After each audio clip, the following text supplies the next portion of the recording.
evolusi ya, bukan hasil evolusi yang mungkin oleh sebagian ilmuwan dianggap sebagai eh, hasil evolusi. Walaupun teori itu sudah dibantah saya kira teorinya Darwin itu. Nah, dari beberapa terma di sini kita bisa melihat bagaimana Al-Quran ya memotret manusia ya. Bagaimana Al-Quran dibincangkan di dalam membincang manusia. Ya, bagaimana Al-Quran membincang manusia bahwa manusia itu tidak disebut dengan satu nama, tetapi dengan beberapa istilah ya, dengan beberapa istilah. Nah, sebelum masuk ke kepribadiannya, saya ingin mengajak kawan-kawan untuk melihat beberapa ayat ya, yang mengapresiasi sisi positif manusia sendiri, dan ada juga yang mencela ya, karena ada sisi negatif manusia juga yang itu perlu diwaspadai. Yang pertama dari sisi positif mungkin bisa kita lihat misalkan ketika Allah berfirman walaqad khalaqnal insana fi ahsani taqwim. Ya, sesungguhnya manusia itu diciptakan dalam bentuk yang sempurna, ahsani taqwim. Kemudian di surah Al-Isra ayat 70 juga Allah firmankan walaqad karramna bani Adam. Ya, jadi sama saya kira penjelasannya bentuk dimuliakannya manusia itu ya seperti yang dijelaskan oleh Kang Aan tadi ya. Tidak ada satupun eh, apa benda atau makhluk di muka bumi ini yang bisa apa istilahnya mengalahkan potensi manusia tadi ya. Kalau kemudian kita lihat bagaimana gunung dan laut tadi di dibor ya, diambil minyaknya. Dan mungkin kita bisa lihat bagaimana kalau kita lihat ada hewan buas dan seterusnya, semuanya tidak ada yang bisa mengalahkan manusia. Di bor gunung juga tidak ada yang nolak kan gitu. Kira-kira penjelasan sederhananya begitu. Jadi kalau kemudian potensi-potensi ini tidak diarahkan ya, tidak mengikuti ketentuan atau tidak merujuk pada apa yang sudah disyariatkan oleh Allah, maka yang muncul adalah kerusakan di sana sini. Yang tadi disampaikan perlunya ada keseimbangan ya, perlunya ada keseimbangan. Namun di sisi lain juga manusia tuh punya potensi ya, punya potensi-potensi yang juga dikritik oleh Al-Qur'an. Ya, ya. Wa kana al-insan aktsaru syai'in jadala. Yang paling banyak membantah itu juga manusia. Itu juga potensi kita ini. Ya. Kemudian di ayat yang lain juga Allah katakan di Al-Ma'arij, innal insana khuliqa halu'a. Ya. Kecenderungannya adalah berkeluh kesah lagi kikir. Idza massahu syarru jazu'a wa idza massahu khairu manu'a. Kalau dapat musibah pasti ngeluh. Ya. Jadi kalau dapat eh, kemudahan pasti cenderungnya eh, melampaui batas. Jadi kalau ada di antara kita yang masih begitu, berarti kita masih manusia nih, Kang Rizky ya. Ya Masih ngeyel. software awal. Ya, jadi softwarenya masih Ngeyelan. belum berubah. Ya, ya. Makanya kemudian Al-Quran memberikan guidance ya, yang tadi kita sampaikan di awal. Setidaknya kita bisa bertolak dari Asy-Syams tadi ya, surah ke-91 ayat 8 dan 9 itu, wa nafsi wa ma sawwaha, demi jiwa dan kesempurnaan penciptaannya. Kan begitu biasanya terjemahnya itu. Fa'alhamaha fujuraha wa taqwaha. Maka kami ilhamkan kepada manusia tadi itu, kepada jiwa tadi, pribadian kita ini, yang software tadi, bawaan pabrik, ya. Kalau ini tidak di-upgrade, seperti yang tadi dijelaskan oleh Kang Aan, maka ya seperti yang tadi digambarkan itu. Maka kalau ayat mengatakan fa'alhamaha fujuraha wa taqwaha, kemudian kami ilhamkan kecenderungan untuk fujur. Kenapa ayat itu menyebut fujur duluan, baru wa taqwaha, potensi ketakwaannya? Karena biasanya orang itu senangnya adalah melakukan keburukan. Jadi kalau takwa itu nomor dua. Ya. Nah, kalau kita bisa membalik ini, ya seperti yang tadi disampaikan oleh Kang Aan, bisa mengarah ke insan kamil, ya itu ya mungkin bisa terjadi. Tetapi kalau kemudian yang selama ini di maintenance hanya yang amaratum bisu itu, yang kemudian circle-nya muter-muter di situ, kita tidak akan terjadi perubahan yang signifikan. Selain ya tadi itu, kita hanya berputar di titik yang tidak bergeser, sehingga potensi-potensi yang seharusnya bisa kita berdayakan ini menjadi kontraproduktif ya. Makanya mungkin kita sering mendengar potensi manusia itu kan kalau dia baik bisa melebihi malaikat, tapi kalau dia buruk bisa melebihi setan. Nah, posisi ini hanya dimiliki manusia. Malaikat nggak bisa. Secanggih-canggihnya malaikat Jibril yang menjadi pengirim wahyu ke para nabi sampai ke Rasulullah. Nggak bisa ini ya, Kang Aan nyapres jadi calon wakil presiden atau wakil presiden. Ya, nggak bisa. Ya karena potensi ini dimiliki oleh manusia, tidak oleh yang lain. Ya. Nah, inilah kenapa kemudian Allah memberikan ya guidance berupa Al-Quran tadi. Ya. Termasuk di banyak ayat Allah siratkan beberapa isyarat-isyarat Al-Quran bagaimana agar manusia dengan potensinya tadi, ya positif dan negatifnya itu dia mampu mengelola dengan baik, ya disadari semua potensi itu sehingga fungsi kekhalifahan yang tadi juga sudah dibincangkan oleh Kang Aan itu bisa dilakukan dengan baik. Ya. Kalau itu tidak bisa di maintenance, tidak bisa dikelola dengan baik, maka yang terjadi adalah ya laqad khalaqnal insana tsumma radadnahu asfala safilin tadi ya. Kalau seperti yang disebutkan dalam surah At-Tin itu. Nah, oleh karenanya dalam kesempatan yang baik ini saya ingin menambahkan satu hal saya kira ya, kaitannya dengan Al-Qur'an dan kepribadian positif tadi. Setelah kita melihat ya apa yang tadi disampaikan oleh Kang Aan dan beberapa isyarat, saya tidak mengatakan ini perspektif Al-Qur'an ya.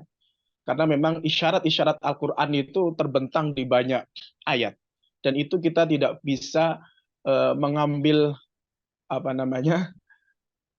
mengatakan bahwa ini walaupun dalam banyak tulisan dikatakan perspektif Al-Qur'an, tetapi kita hanya bisa mengatakan isyarat-isyarat Al-Qur'an yang ada. Ini memberikan wawasan ya, makanya termasuk Pak Kures memberikan judul salah satu bukunya Wawasan Al-Qur'an, ya karena memang dari beberapa isyarat ayat yang ada di dalam Al-Qur'an itu kita bisa belajar.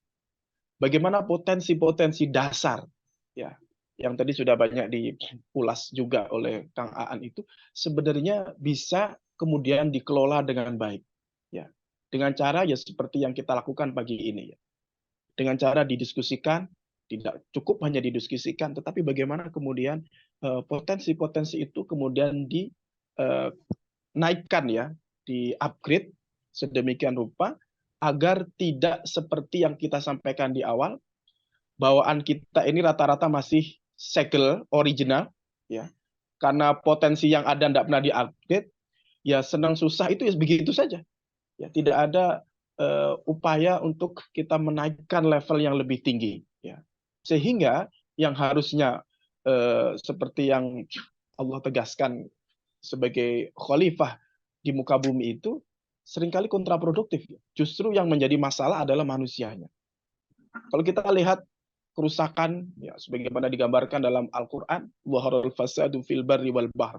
Itu yang bikin rusak bukan binatang. Yang bikin rusak bukan misalkan makhluk lainnya, tetapi yang justru menjadi biang kerok juga manusianya itu.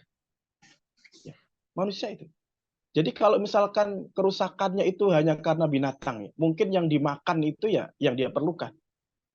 Ya, misalkan kita mencontohkan kalau ada kambing makan tanaman tetangga, itu kan yang dimakan ya sebatas tanaman yang dia makan. Tapi kalau itu yang rusak manusianya, tidak hanya kambingnya, tanahnya pun juga dimakan. Ya, keserakahan itu kan yang muncul nantinya. Disertifikatin, Pak. Juga, nah itu dia. Akhirnya akan merusak semua tatanannya. Nah, ini yang kemudian alam akan mengambil alih. Kalau semua keseimbangan tidak bisa dijaga, maka Al-Quran akan bereaksi, ya, akan bereaksi. Atau mungkin kalau kawan-kawan dapatin lagunya Chrisye, saya enggak tahu. Zamannya Kang Rizky suka dengerin lagu Chrisye enggak itu? Sabda Saya Alam. dengerinnya Ebit. Nah, gitu. Oh, Ebit. Sabda Alam. Itu kenapa? Karena manusia sudah di luar batas kemanusiaan. Menganggap bahwa karena itu hak dia, merasa hak dia, kemudian dieksplorasi tanpa batas dan seterusnya. Padahal Al-Quran sudah memberikan rambu-rambu tadi ya. Potensi-potensi mana yang boleh, mana yang tidak, dan seterusnya. Dan itu sebenarnya juga sudah dikuatkan di dalam beberapa riwayat hadis. Ya.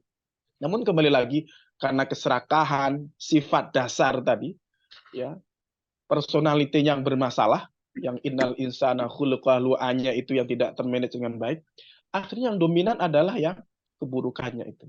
Nah, akibatnya bisa dibayangkan. Ya, kalau kemudian ini terjadi di satu negara, ada di suatu bangsa, ya bisa jadi akan berantakan semua. Penyebabnya hanya satu, ya, ya faktor manusianya tadi.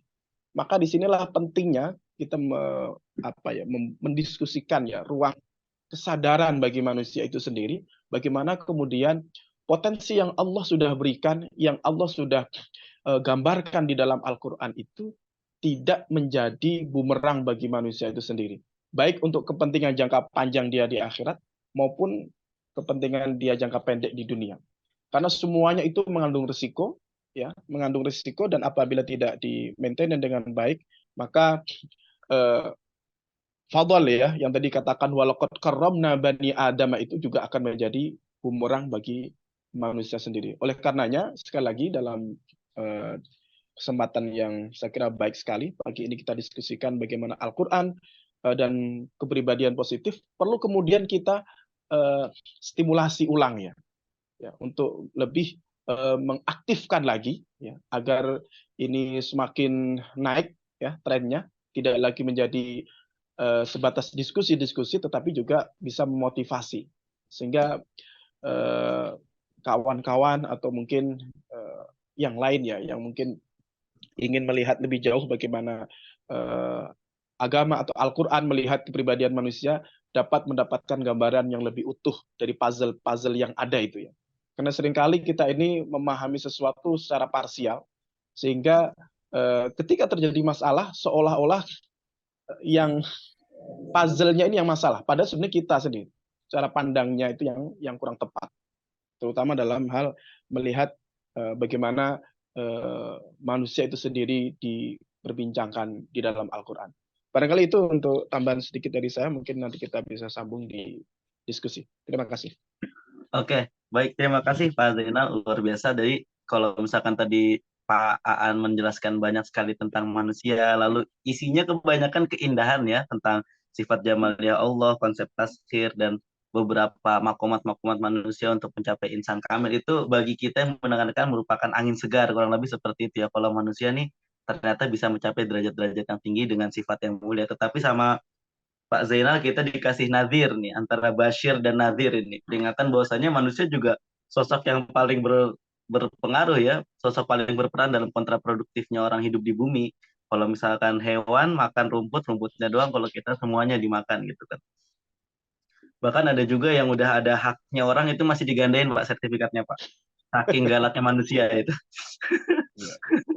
Udah disertifikatin sama orang, digandain sertifikatnya. Jadi kasus akhirnya ada istilah sengketa nah itu Ya. akhirnya ada ketidakseimbangan yang akhirnya bukan alam aja yang bertindak, itu sampai aparat ikut bertindak. Ya itu, jadi memang sebenarnya Rizky mengangkat tema ini, kepribadian positif itu, faktor beberapa hal yang paling utama adalah, kan di sini di Antasalam juga ada TPQ Pak, ada tempat Oh. ngaji anak-anak, itu ada majelis juga. Itu memang eh, entah faktor zaman atau entah apa ya, bahkan dalam sisi sampai ke orang tua santri pun itu kadang terlalu mengintervensi guru-gurunya. Itu menurut saya